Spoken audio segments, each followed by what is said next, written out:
6 থেকে 700 লোকের অনুষ্ঠান। কাশ্মীরি আলুর দম হচ্ছে, কাশ্মীরি আলুর দম। এই যে ধনে পাতা দেওয়া হবে, নিরামিষ কাশ্মীরি আলুর দম।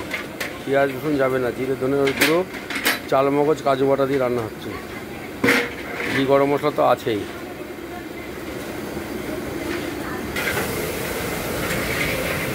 ছয় থেকে 700 লোকের পনির পাসিন্দার পুর হচ্ছে বেসন দিয়ে, ওটাতে তেল দিয়ে কালো জিরে দিয়ে আদা বাটা কাঁচা লঙ্কা বাটা দিয়ে ছানাটা কষা হচ্ছে। এই যে বেসন দেওয়া হচ্ছে, বেশি করে দাও, বেশি করে দাও।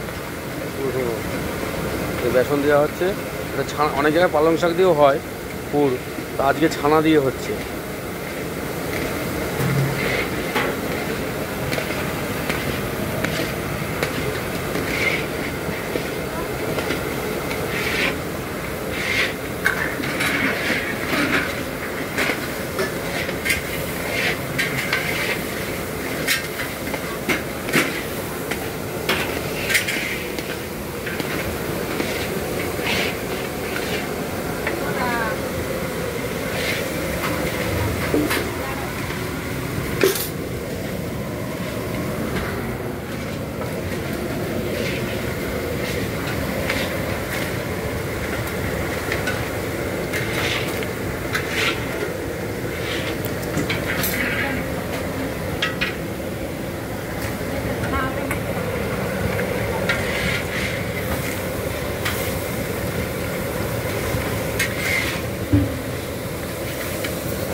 চানাটা যখন খেতে বসবে তখন একটু গরম করতে হবে না, যখন গরম গরম যেন যায়। ঠান্ডা খাবারের টেস্ট লাগে না, গরম খাবারের একটা আলাদা টেস্ট। প্রতিটা খাবারই গরম খাবারের একটা আলাদা টেস্ট।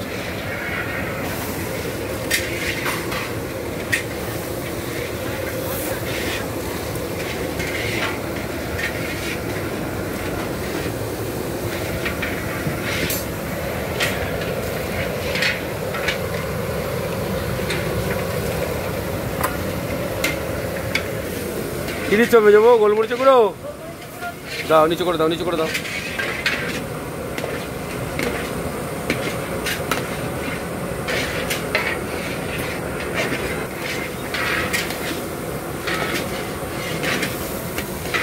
ধনে পাতা দেওয়া হলো। পুরটা হচ্ছে পনির পাসিন্দার।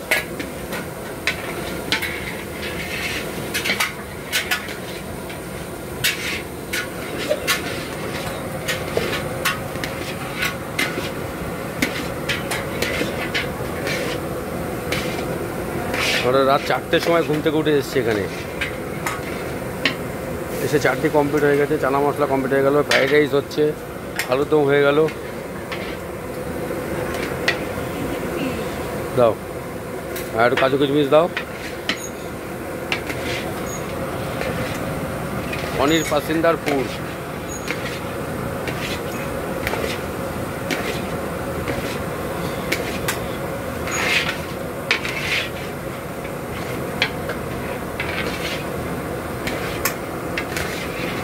একসাথে পনির পাসিন্দা রান্না, পুরটা বানানো হচ্ছে। এদিকে কাশ্মীর আলুর দমে ঝোল ফুটছে। ওই যে আলু দেওয়া আছে, ওই যে আলু, চানা মশলা কমপ্লিট হয়ে গেল, পুরো কমপ্লিট হয়ে গেল। যখন খাবে তখন আরেকবার একটা করে গামলা গরম করে ছাড়া হবে এখান থেকে। একটা গামলা গরম করে ফোটাবো, তো পাঠাবো। ওটা শেষ হলে আরেকটা গামলা ফোটাবো, পরপর পাঠাবো। একসাথে 4টে রান্না হচ্ছে। এটা চানা মশলা হচ্ছে, ওটা ফ্রাইড রাইস হচ্ছে, ওটা পনির পাসিন্দার পুর হচ্ছে, আর ওই পাশেরটায় আলুর দম হচ্ছে। প্রায় কাশ্মীর আলুর দম কমপ্লিটের দিকে।